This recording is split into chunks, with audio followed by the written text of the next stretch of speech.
Good evening, everyone. My name is Thyra J Edwards. I was born December 25th, 1897, in Wharton, Texas, near Houston. My parents were Horace F. Williams and Annabelle Johnson, and together they had four beautiful girls, and I am one of them. My sisters and I are very close, but growing up was very tough. It was really hard to grow up because all I wanted to do was be happy, be who I want to be, and be friends with whoever I wanted to be. I used to love the streets I grew up in, except when oppression and violence and hatred and segregation came to my town. Sooner or later, all the towns were covered with blood when the white soldiers were shooting down the black soldiers, and that's when the rebellion happened. After growing up, I realized that I wanted to do something different. I remember walking the streets with my friends, and before we knew it, we were getting in fights with the white kids of my school. I always hated oppression ever since I was a little girl. When I started to grow up, I attended a color school, high school, and graduated from there, right after I became a teacher at the Houston Public School. I was married to James Garnett, but I divorced him a year later. I divorced him because all he wanted to do was for me to get married to him and have kids, but I knew I wanted to be something different. So after I ended our marriage, I was single for about 20 years before I got remarried. What inspired me to become an activist and to stop oppression was my wonderful grandparents. My grandparents were actually in slavery, and they actually escaped the Mississippi River. Hearing how they stuck together and hearing the stories they have been through, I knew I wanted to become an activist for not only women, but for Black people and become a social worker. So this is where I began my story as becoming an activist. I always knew I wanted to become an activist, but I wasn't for sure if I wanted to become a social worker until after World War One. After World War One, Black and white soldiers came home to their loved ones, and all they wanted to do was find work. A lot of the white soldiers went to labor unions, but a lot of the Black soldiers were turned down. This led to a lot of unfair treatment to both whites and Blacks, and also it strengthened racial prejudice. This is why I want to become a social worker, because of the atmosphere I had to face. My initial interest was child welfare, and that's when I worked as a playground director at the Gary Public School. And then I went on and worked as a probation officer at Lake County. While I was working at Lake County, I also took courses at the Indiana University and Kent College of Law. What I learned from those courses is the grounding for social issues like child welfare, psychology, and family coursework.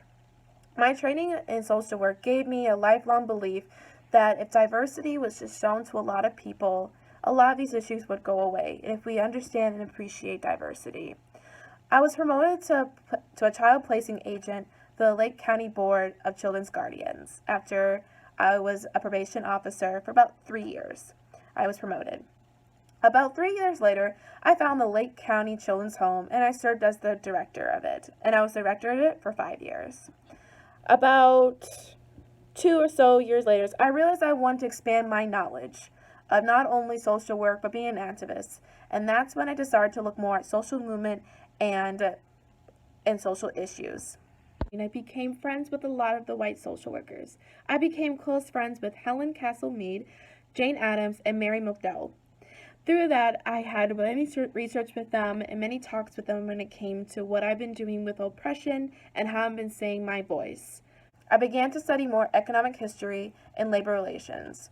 Soon I wanted to learn about poverty issues, but I wanted to broaden my perspectives.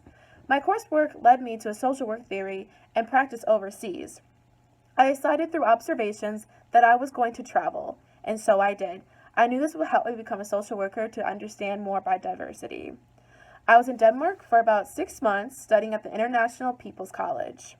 While I was there, I spent a lot of time at the Women and Children's Center, and I helped a lot of women when it came to pregnancies, and I helped children when it came to educations and just being part of their lives.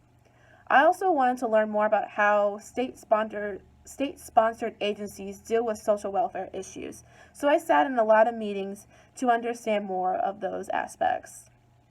After Denmark, I traveled to Sweden, Finland, England, Australia, and Germany. Being all around the world made me realize that injustice needs to be fought in all places. After I came back, I became more outspoken and more ready to fight for injustice and oppression. Now, when I became more outspoken about oppression, I wasn't really treated very lightly. I would always interfere with my intellectual search for the roots of oppression. There were many times I would go to the many places I traveled, and I would do not the typical what a young lady is supposed to do. That means I would be drinking, I would be dancing, and I would just not care what anyone thought of me. And people really judged me for how I was doing it and how I was doing this for research. But really, I wanted to find the root of oppression. I had to find the root of oppression, to me, was to find the root of what was really going on behind closed doors. While I was being more outspoken about injustice and oppression, I decided that I wanted to go back to Europe since I loved Europe so much. While I was in Europe, I organized seminars and lectures. During that, I served as a foreign correspondent for the Associated Negro Press. I became active in the NNC, which stands for National Negro Congress. This group and I started to take action about racial issues. I did not want to stop there, but I realized when I was in Rome that I needed to shift my focus. So that's when I returned to become more focusing on the children and women of the community.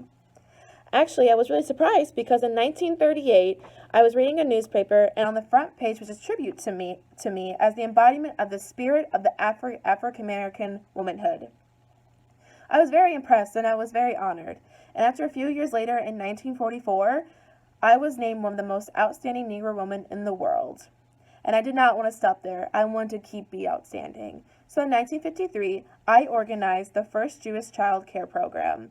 This child care program focused on the children who have been suffering and have been having some issues when it came to the Holocaust. And these are the victims of the Holocaust. And we watched for the children and helped grow them to who they wanted to be. Everything that I did and who I am, I have to thank my mentor, A. Philip Randolph. He was the president of the Brotherhood of Sleeping Car Porters, and he played a huge role in my growth of who I wanted to be and how I had the courage to do it.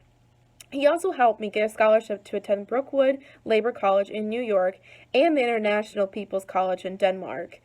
Now, we worked together very closely, and sooner or later, some feelings started to develop. But I knew that I did not want to do that because he's my mentor.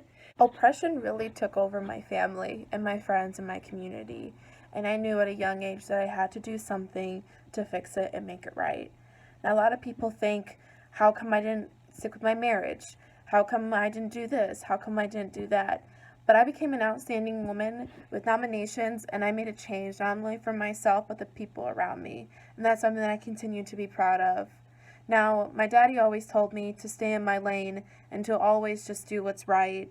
And so when I decided to make all these changes in my life, he wasn't very happy with me. But sooner or later, he decided to love me and to support me. And that's how I'll always remember my family as being supportive. Now, as I said, I was very close with my sisters. But after I started doing what I wanted to do, I only talk to one of my sisters now. I actually moved with her to Chicago and lived with her for a while before I continued to travel. Again, I wish I had a better relationship with my sisters, but I knew I had to make a change, and I knew that I was going to lose relationships because of it. But I wanted to do what I thought that my community and I knew that I needed to do.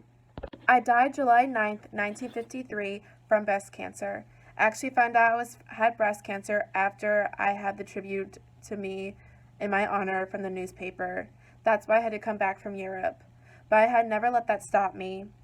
I died at the age of 55, but I always remembered that I died as a world lecturer, journalist, a labor organizer, a women's rights advocate, a social worker, and a civil rights activist. My name is Thyra J Edwards, and it was so nice to meet you. Thank you.